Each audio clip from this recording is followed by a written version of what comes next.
रानी की जय।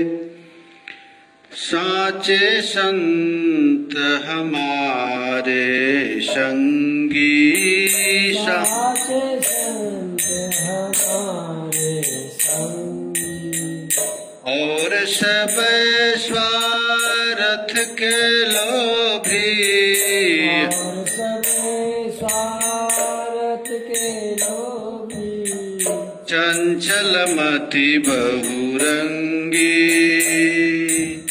चंचल मति मन काया माया सरिता में, मन काया माया सरिता में, बहते आने उछंगी, बहते आने उछंगी। नागरिया राखो वृंदावन, नागरिया राखो वृंदावन, जिहिठा ललित त्रिभंगी, जिहिठा ललित त्रिभंगी। साचो संत हमारे संगी, साचो संत हमारे संगी, और सब स्वार्थ के लोभी, और सब स्वार्थ के लोभी, चंचल मति बहुरंगी, चंचल मति बहुरंगी। साचे संत हमारे संगी, साचे संत हमारे संगी। नागरीदास कह रहे हैं, इस संसार में सच्चे साथी हमारे संत ही। संत के अतिरिक्त जितने भी जगत के मित्र हैं वो सब स्वार्थी हैं, चाहे स्त्री हो, चाहे बेटा हो, चाहे और कोई संबंधी हो, ये सब स्वार्थ के संगी हैं। और सब है स्वार्थ के लोभी, चंचल मति बहुरंगी। और जितने लोग हैं वे स्वार्थी हैं, लोभी हैं, चंचल हैं और रोज नया नया अपना रंग बदलने वाले। मन काया माया सरिता में बहते आने उछंगी, नागरिया राखो वृंदावन ठाकुर ललित त्रिभंगी। नागरीदास कहते हैं कि हे प्यारे, आप हमको किसी भी तरह वृंदावन में रख लो, जहाँ त्रिभंग ललित लाल हमेशा भक्तों के चित्त को अपनी ओर खींचते रहते हैं। भगवान कहते हैं कि देखो भाई, हमको सब लोग स्वतंत्र कहते हैं, लेकिन मैं स्वतंत्र नहीं, बिल्कुल परतंत्र हूं, मैं अपने भक्तों के बस में। तो हम लोग आज भक्त चरित पढ़ेंगे विठल नाथ जी का। विठल नाथ ब्रजराज ज्यों लाड़ लड़ायक सुख लियो, राग भोग नित विविध रहत परिचर्या तर पर, सज्जा भूषण वसन रचित रचना अपने कर, वह गोकुल वह नंद सदन दीक्षित को सोहे, प्रकट विभव जहाँ घोष देख सुरपति मन मोहे, बल्लभ सुत भज बल भजन के कलयुग में द्वापर कियो, विठल नाथ ब्रजराज ज्यों लाड़ लड़ायक सुख लियो। नाभा गोस्वामी 79 छप्पे में विठल नाथ जी का वर्णन करते हैं। इनके लिए कहते हैं विठल नाथ ब्रजराज ज्यों लाड़ लड़ाए के सुख लियो। विठल नाथ जी ठाकुर जी से लाड़ लड़ाए के वैसे ही सुख लिए जैसे ब्रजराज को सुख मिला था। ब्रजराज माने नंद बाबा को। जैसे नंद बाबा राम कृष्ण बलराम की सेवा करके आनंद लिए थे। देखो भाई, भक्त लोग आनंद लेते नहीं, भक्त लोग आनंद देते हैं। तत्सुखे सुखित्व। तो सेवक जब देखता है कि सेव्य प्रसन्न हो गया तब उसको सुख मिलता है। तो लाड़ लड़ाए के सुख लियो। वे ठाकुर जी की इतनी सेवा किए, इतनी सेवा किए कि इनकी सेवा से ठाकुर जी प्रसन्न हो गए। आज जब ठाकुर जी प्रसन्न हो गए तो विठल नाथ जी प्रसन्न हो गए। सेवा ऐसे करनी चाहिए कि भगवान प्रसन्न हो जाए। राग भोग नित्य विविध रहत परिचर्या तत्पर। राग भोग अष्टजाम सेवा करते थे, सुबह से लेकर शाम तक ठाकुर जी की सेवा में लगे रहते थे, विविध प्रकार के परिचर्या में तत्पर। अपने से झाड़ू लगाना, अपने से पोछा लगाना, ठाकुर जी को स्नान कराना, लाड़ लड़ा करके। कैसा लाड़ लड़ाते थे? तो कहते हैं सज्जा भूषण वसन रचित। अपने हाथ से सज्जा लगाना, भगवान को भूषण पहनाना, वस्त्र पहनाना, अपने करते, अपने हाथ से। यह गोकुल वह नंद सदन। जैसे द्वापर में नंद बाबा ने गोकुल में ठाकुर जी की सेवा करके आनंद लिए थे, ठीक उसी तरह इस कलिकाल में विठल नाथ जी प्रकट विभो जहां घोष दे की संपत्ति मन मोहे। गोकुल के जब विठल नाथ जी गोकुल में रह करके ठाकुर जी की सेवा करते थे तो सेवा करते करते इतना आनंद लगता था कि जैसे लगा द्वापर जुग आ गए। बल्लभ सुत बल भजन के कलयुग में द्वापर कियो। बल्लभ सुत वल्लभाचार्य जी के बेटा है विठल नाथ जी, और इस कलयुग में सेवा करके कलयुग में द्वापर प्रकट कर दिए। ऐसे किए। विठल नाथ ब्रजराज जो लाड़ लड़ाए की सुख लियो। विठल नाथ ब्रजराज जो लाड़ लड़ाए के सुख लियो। विठल नाथ जी ब्रजराज को लाड़ लड़ाए के सुख लियो। विठल नाथ जी श्रीपाद वल्लभाचार्य जी के शिष्य। एक बार वल्लभाचार्य जी भ्रमण करते, भारत का भ्रमण करते करते पंढरपुर चले गए थे। तो पंढरपुर में पंढरीनाथ जी का दर्शन किए। तो आपने दर्शन करके जब देखा उसको तो मन में हो गया विठल नाथ जी को देख कर कि हमारे यदि पुत्र रहते तो मैं इनकी सेवा करता। तो उनके मन में एक त्यागी महात्मा के हृदय में पुत्र प्राप्त करने की कई इच्छा हुई। महाराज ठाकुर जी की इच्छा हो गई कि ऐसा वल्लभाचार्य जैसे तो महात्मा मिलेंगे नहीं, बाप मिलेंगे नहीं, इनके घर में मैं बेटा बन के आ गया। देखिए संत के हृदय में हुआ भगवान को बेटा बनाने की। तो बेटा बनाने की इच्छा क्यों हुई? क्योंकि उनकी इच्छा के पीछे भगवान की इच्छा, ठाकुर की।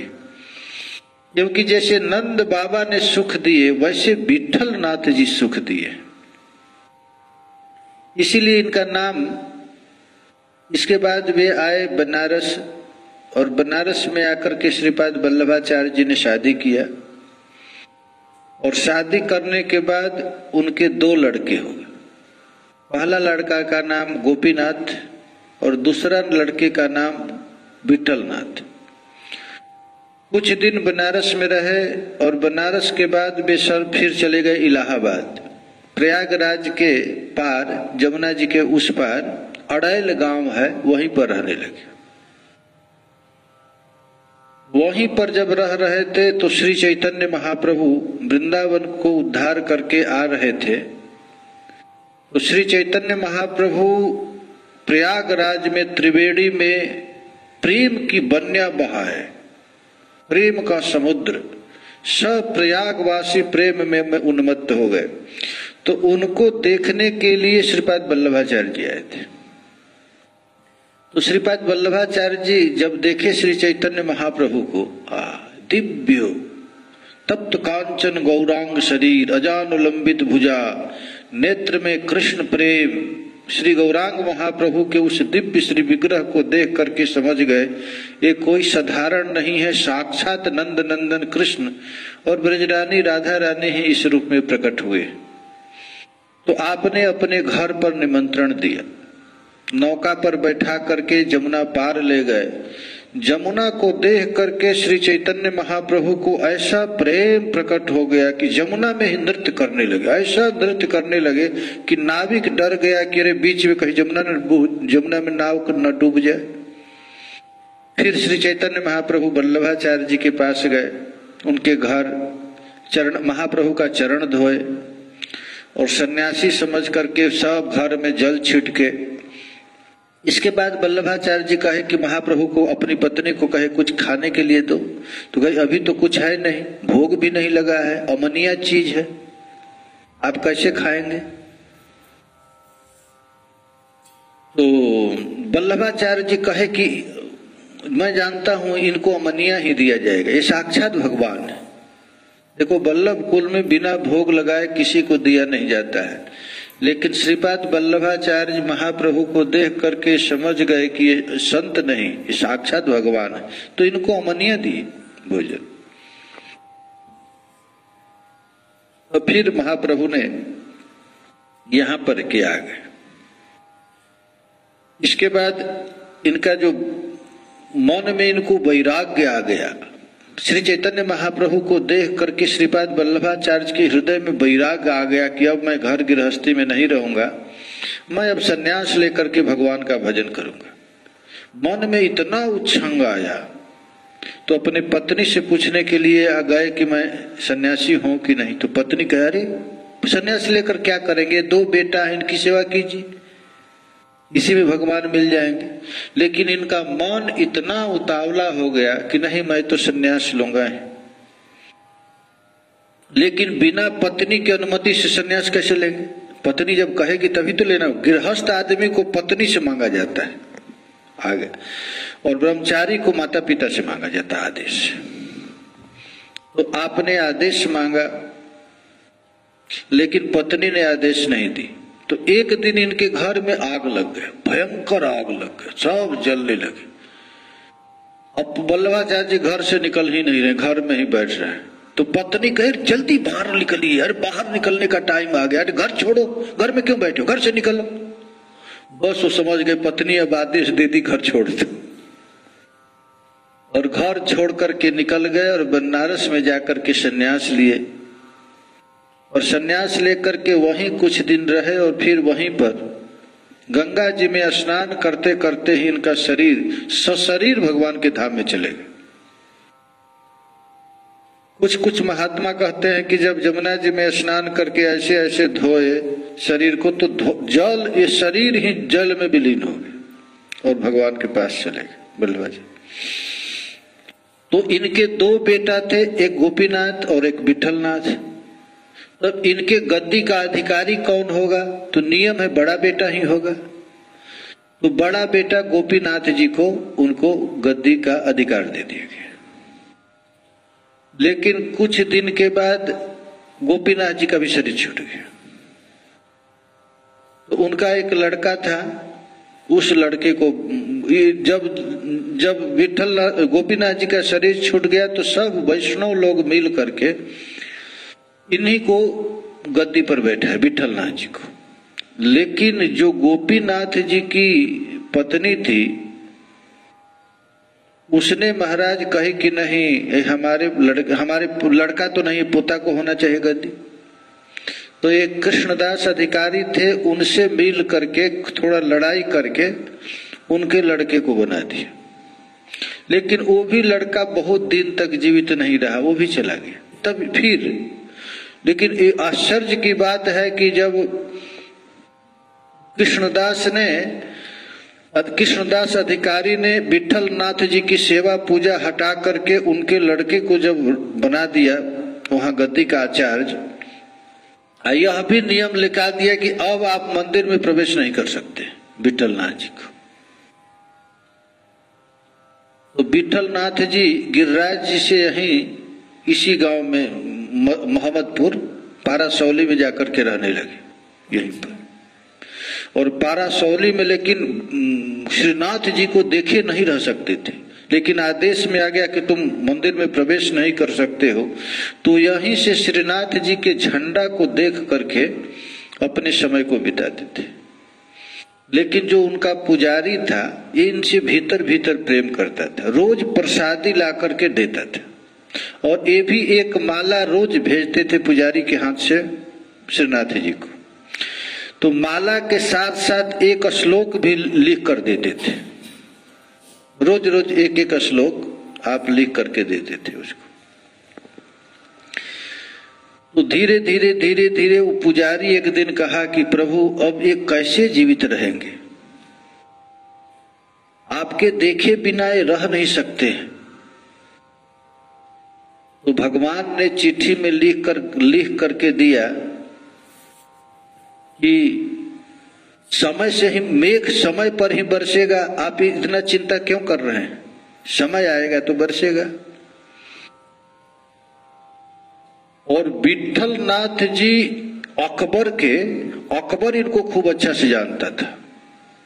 विठल नाथ जी को अकबर बड़ा प्रेम करता था विठल नाथ जी से। क्यों? क्योंकि एक दिन की बात है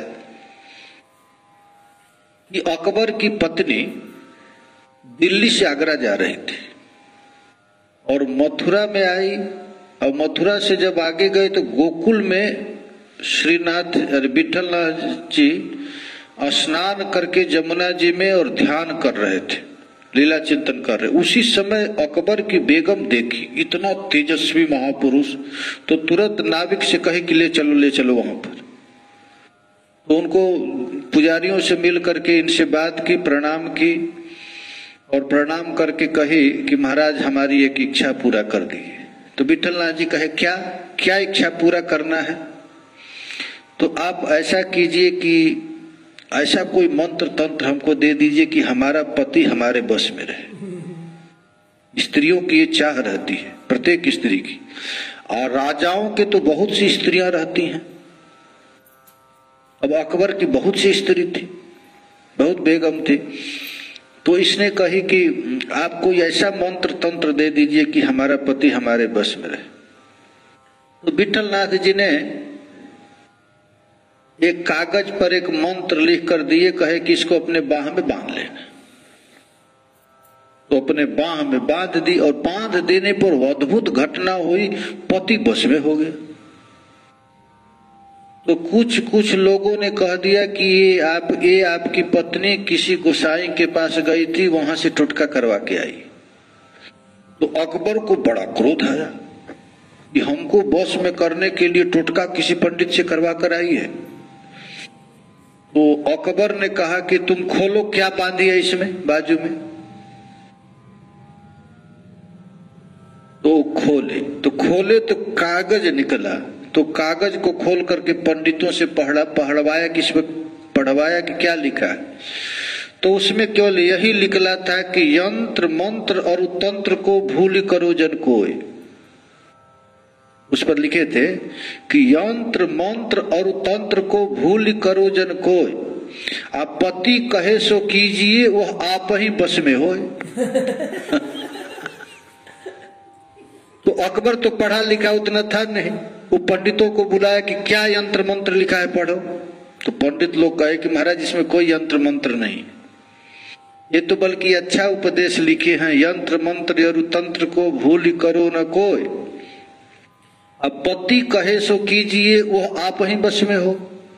यह बात अकबर सुना तो बड़ा प्रभावित हो गया कि अरे इतना सुंदर उपदेश दिए हैं कि कभी भी स्त्री को, पतिव्रता स्त्री को टोटका करके अपने पति को बस में नहीं करना चाहिए, पति की सेवा करके उसको बस में कर लेना चाहिए। तो बड़ा प्रसन्न हुआ और आया, आगरा से आया, फतेहपुर सीकरी से आया, और गोकुल में जितना जमीन है सब इनके पट्टे पर लिख दिया और बस में हो गया। और जब कृष्णदास ब्रह्मचारी ने इनको सेवा से हटा दिया था, कोई कह दिया अकबर से जाकर के, तो अकबर ने क्या किया कि कृष्णदास ब्रह्मचारी को जेल में डाल दिया। और कहा कि विठलनाथ जी को कहा कि अब आप सेवा पूजा कीजिए।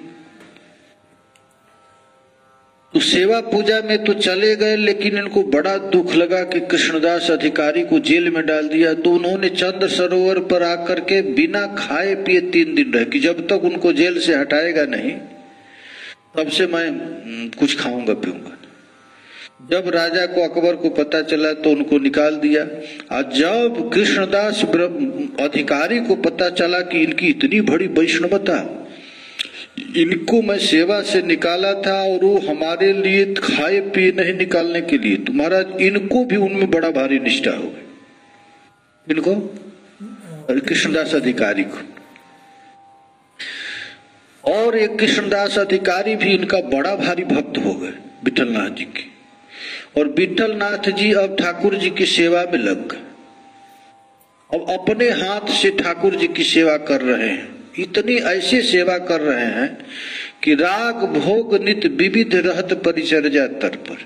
ठीक रोज भगवान को केवल खिलाते ही नहीं थे, पद गाकर के ठाकुर जी का श्रृंगार, पद गाकर ठाकुर जी को रिझाते, अपने हाथ से भगवान को खिलाते। ठाकुर जी को रात्रि में सोते समय दूध बहुत अच्छा लगता है, तो अपने हाथ से दूध को औंटते, खूब लाल करते, उसमें मिश्री डालते और मिश्री डालकर श्रीनाथ जी के पास ले जाते। तो एक दिन श्रीनाथ जी दूध पिए तो कहे अच्छा नहीं लगा है, बहुत इसमें मिश्री डाल दिए। तो दूसरे बार फिर औंटे और औंट कर उसमें कम मिश्री दी। तो फिर मुंह में लगाए तो ठाकुर जी कहे कि तुमने, अरे इसमें फीका है तो पीऊंगा नहीं। तो तीसरे दिन क्या किए कि दूध औंट करके और मिश्री रख दिए कि अब अपने से डाल लो। ठाकुर जी से कहे कि जय जय प्रभु आप अपने से मिश्री लगा लीजिए। तो कहे कि हमको मिश्री अपने से डालने हमारी मैया सिखलाई ही नहीं, मैं तो छोटा था तो मैया ही अपने से मिश्री डालती थी। तो कहे कि देखो मैं डालता हूं तो आपको पसंद नहीं, अधिक डालता हूं तो अधिक लगता है, कम को और फिर रख दिया तो आप नहीं करते। तो विठलनाथ जी कहे कि तुमको डालने भी नहीं आता है और मैं डालता हूं तो पसंद है, तो जो जैसा मैं देता हूं वैसा पिया करो। तब इतना सुनते हैं विठलनाथ ठाकुर जी श्रीनाथ जी आकर उनके चिपक गए, गोद में लग गए इनके प्रेम में। राग भोग नित्य विविध रहत परिचर्या तत्पर। नित्य निरंतर अष्टजाम सेवा में महाराज नित्य निरंतर इनकी सेवा करते रहते। सज्जा भूषण रोज सज्जा लगाते। एक दिन रात में क्या हुआ कि वे सज्जा लगाए, श्रीनाथ जी कहे कि अच्छा सज्जा नहीं, बदल के दूसरा सज्जा लगाए। फिर श्रीनाथ जी कहे कि ये भी अच्छा नहीं, फिर दोबारा तिबारा 4-5 बार लगाए, पसंद नहीं आया। तब ठाकुर जी कहे कि अरे विठलनाथ जी कहे आपको कैसा सज्जा पसंद है?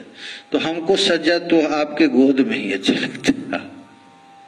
हमारी मैया जब थी ना तो हमको अपने गोद में सुला, गोद में जितना अच्छा आनंद से नींद आती है ऐसे नहीं। आप मुझको सुला कर चले जाते मुझे डर लगता, आपके मैं गोद में सोऊंगा। आहा, ये ठाकुर इतनी बात चल। सज्जा भूषण वसन रचित रचना अपने कर, अपने से ही करते थे। वह गोकुल वह नंद सदन दक्षिण को सोहे, ऐसा इनका प्रेम था। इन विठलनाथ जी का 7 लड़के हुए। तो देखो हम भगवान को बेटा मानते हैं, भगवान आपको बाप मानते हैं कि नहीं? जब भगवान मानेंगे तभी तो सिद्धि होगी। तो एक दिन अपने दरवाजा पर बैठे थे विठलनाथ जी और उसी समय चूड़ी पहनाने वाली आई। तो विठलनाथ जी कहे कि हमारी बहुएं हैं, इन बहुओं को तुम चूड़ी पहना दो। तो सब बहुओं को चूड़ी पहनाई, चूड़ी पहनाने वाली। तो सब बहू कहे थे, कृष्ण को भी अपना बेटा मानते थे। तो खुद राधा रानी भी 8वां बहू बन करके वो चूड़ी पहनने लगी। तो राधा रानी का जब हाथ देखी चूड़ी हारी तो महाराज बेहोश होकर गिर गई। इतना सुकोमल हाथ में मैं कैसे कड़ा चूड़ी पहनाऊं? एक निकालती ये जोगे नहीं, दूसरा निकालती दूसरा नहीं, तीसरा नहीं, तीसरा नहीं, इतना कोमल हाथ में मैं कैसे पहनाऊं? फिर वह एक लेकर के पहनाए। अब चूड़ीहारी पहना करके जब गई विठलनाथ जी के पास और विठलनाथ जी से जाकर के कही कि आप पैसा दीजिए, तो वो पैसा लेकर दे दिए। तो कहे कि नहीं, ये 7 का ही दिए हैं, 8 का कहाँ दिए आप, मैं 8 बहुओं को पहना कर आई। तो लड़ गए, अरे हमारे साथ ही बहू 8वां बहू कहाँ से आ गए। वो सोचे कि पैसा अधिक मांगने के लिए कह रही 8 बहू, इतना लड़ गए। अब चूड़ीहारिन में और विठलनाथ में लड़ाई हो गई, हमारी साथ ही बहू 8वां बहू कहाँ से आ गई। तब प्रिया जी किशोरी जी किवाड़ के ओट में खड़ी होकर के कही, क्या आपकी मैं बहू नहीं हूं क्या। राधा रानी खुद आकर के कही, मैं यदि कन्हैया को आप बेटा मानते हैं तो हमको बहू मानने में क्यों संकोच कर। इतना सुनते हैं उनकी आंख से झरझर झरझर आंसू गिरने लगा। आनंद प्रकट विभो जहां घोष दे किशोरपति मन मोहे, बल्लभ सुतबल भजन के कलयुग में द्वापर किए। इतना लाड़ लड़ाए प्रियालाल से, इतना महाराज भजन किए कि वे संपूर्ण अष्टजाम सेवा में तल्लीन रहते। आप अपने हाथ से ठाकुर जी की वस्त्र आभूषण श्रृंगार करते, शयन करते, सैया सजाते, समस्त सेवा स्वयं ही कहते। विठलनाथ ब्रजराज जेव लाड़ लड़ाए के सुख लियो। आपने लाड़ लड़ाए के ठाकुर जी के साथ ऐसी सेवा की। जैसा हम भगवान से संबंध रखते हैं, भगवान भी ठीक वैसा ही संबंध रखते हैं। जे यथा माम प्रपद्यन्ते तांस तथैव भजामि हम। यदि हम भगवान को बेटा मानते हैं तो बेटा मानने के लिए, बाप मानने के लिए तैयार है। यदि पति मानते हैं तो पति बनने के लिए तैयार है। सखा मानते हैं तो सखा मानने के तैयार है। अयोध्या में एक महात्मा थे कि ठाकुर राम कनक बिहारी जी के पास जाते तो अपने गले से माला निकाल करके कहते कि ठाकुर जी को दे दो, क्योंकि वे वशिष्ठ कुल के थे। तो सोचते थे ये राम हमारे कुल का है, हमारा शिष्य है, तो मैं माला दूं। तो लोगों को बहुत खराब लगता था, तो इनसे डांटे भी, कहे कि आप भगवान को अपना गले का माला देते हैं। तो ये कहे क्या करूं, हम वशिष्ठ गोत्र के हों तो मैं सोचता हूं कि हमारा बेटा, हमारा चेला ही है, चेला बेटा ही जैसा होता है, दिया। तो एक दिन कहे ठीक है मैं नहीं दूंगा, तुम लोगों की इच्छा है। तो वे अमनिया फूल लेकर के, बिना पहने हुए नया फूल माला लेकर दिए। जो माला गला में डाले माला टूटकर गिर गया, दूसरा पहनाए दूसरा गिर गया, फिर चौथा पहनाए चौथा। तब पुजारियों ने कहा कि ठीक है, आपके ही गले का ये माला ठाकुर जी पसंद करते हैं, क्योंकि इनका भाव इतना प्रबल था कि मेरा चेला है, मैं उसका गुरु हूं। तो उन्होंने कहा कि देखो मैं मंदिर में आता हूं तो एक काम तुम लोग किया करो, जानकी जी हमको देख करके पर्दा करती हैं, ये पुत्र वधू है, पुत्र वधू ससुर के पास कैसे आएगी। तो जब मैं मंदिर में प्रवेश करता हूं तो जानकी की तरह पर्दा कर दो। तो पुजारी रोज रोज पर्दा करने लगे। एक दिन की बात है ये प्रवेश किए मंदिर में और पर्दा किए ही नहीं, किशोरी जी बहुत जोर से किवाड़ को लगा दी। उसी दिन कहे कि मैं अब कभी मंदिर में नहीं आ रहा हूं। देखो तो समय पंडित जी समझ गए कि पुजारी जी की विस्मृति से स्वयं जानकी जी को किवाड़ बंद करनी पड़ी। अतः आपने बहुत ही खिन्न होकर पुजारियों से कहा अब हम मंदिर में दर्शन नहीं करने आएंगे, क्योंकि आप लोग असावधानी करते हैं जिसमें जानकी जी को कष्ट उठाना पड़ता है। तो देखिए ये भाग है, जैसा हमारा भाव रहेगा तो भाव ही भगवान स्वीकार करते हैं। और विठलनाथ जी महाराज इस प्रकार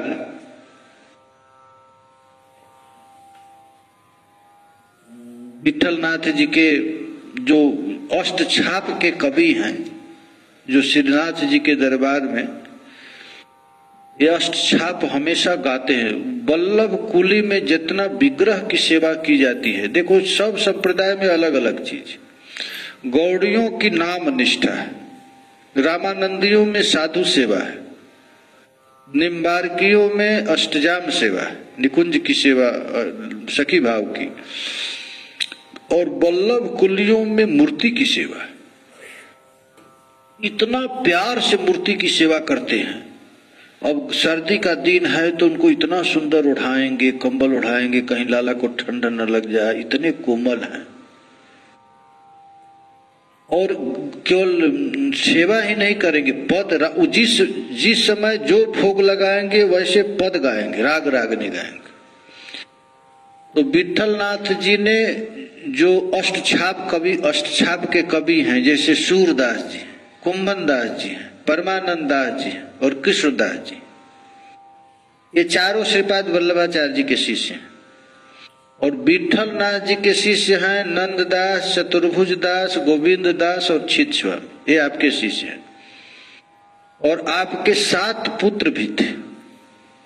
तो ये 7 पुत्र को 7 मंदिर बनवाए इनके लिए, और 7 मंदिर दे करके इन लोगों को सेवा पधरा दिए, ठाकुर जी की खजाना दिए, सुपुत्रों में सेवा करने के लिए एक एक ठाकुर स्थापित किए।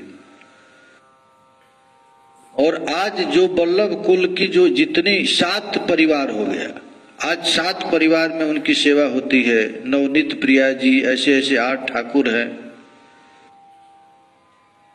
गोकुलनाथ जी सभी सुपुत्र परिकर बिंद है। आपने अपने कंठ की माला अपने चतुर्थ पुत्र गोकुलनाथ जी के गले में पहनाई और स्वयं गुफा में प्रविष्ट हो गए अंत में। और प्रवेश करते समय ज्येष्ठ पुत्र गिरधर जी को अपना उत्तरीय खींच लिया, तब अंदर से आवाज आई, इसी उत्तरीय के द्वारा ही उत्तर किया संपन्न होगा। इस प्रकार संवत 1642 में यह लीला समाप्त करके आप चले गए। विठलनाथ जी ने बहुत सारे ग्रंथ लिखे। श्री चैतन्य महाप्रभु का एक है प्रेम रसायन ग्रंथ, इसका भी टीका लिखे। ये सेवा तो करते हैं बालक समझ के, लेकिन आराधना इनकी मधुर रस की है। विठलनाथ जी की वाणी है कि जद दैनम तत्कृपा हेतु न ममास्ति ममान्नोपि। हे प्रभु, मैं जानता हूँ आप उन्हीं को प्राप्त होते हैं जिसमें दीनता होती है, और दीनता मुझ में अणु मात्र भी नहीं है। ताम कृपाम कुरु राधेश यया तद्दैन्यमाप्नुयात्। हे नाथ, मुझको ऐसी दीनता दीजिए जिस दीनता से आप प्रसन्न हो जाएं। विठलनाथ जी कहते हैं भगवान को प्रणाम करते हुए कि सर्व साधन शून्य हो। हे प्रभु, मैं सभी साधन से शून्य हूँ, और आप सर्व सामर्थ्यवान भगवान, और आप सर्व सामर्थ्यवान है। श्री गोकुल प्राणनाथ न त्यजाहम कदापि वही। हे नाथ, आप हमको कभी छोड़िएगा मत, यदि तुष्टो से रुष्ट हुआ। हे प्रभु, आप चाहे मुझ पर रुष्ट हो या संतुष्ट हो, मेरे लिए तो एक आप ही अवलंब है। हम दोनों को मारने वाले, जिलाने वाले और पोषण करने वाले, अंगीकार करने वाले केवल आप ही हैं। आपके अतिरिक्त मेरा कोई नहीं है। यदि तुष्टो शिरुष्टो वा त्वमेव शरणम मम। यही शरणागति है। पुष्टि मार्ग का मूल मंत्र है श्री कृष्णम शरणम मम। इन लोगों का ये शरणागति मंत्र, तो यही शरणागति। यदि तुष्टो शिरुष्टो वा, यदि आप हम पर प्रसन्न हो या रुष्ट हो, त्वमेव शरणम मम, आपके अतिरिक्त हमारा कोई नहीं। मारणे धारणे वापी दीना नाम न प्रभुर गति। आप हमको मारे या राखें या पोषण करे, कुछ भी करे, आपके अतिरिक्त हमारा कोई नहीं। इस प्रकार ये विठल नाथ जी की अद्भुत महाराज, जैसे नंद बाबा ने लाड़ लड़ाया था, उसी तरह ठीक विठल नाथ जी भी भगवान श्री हरि की सेवा किए थे।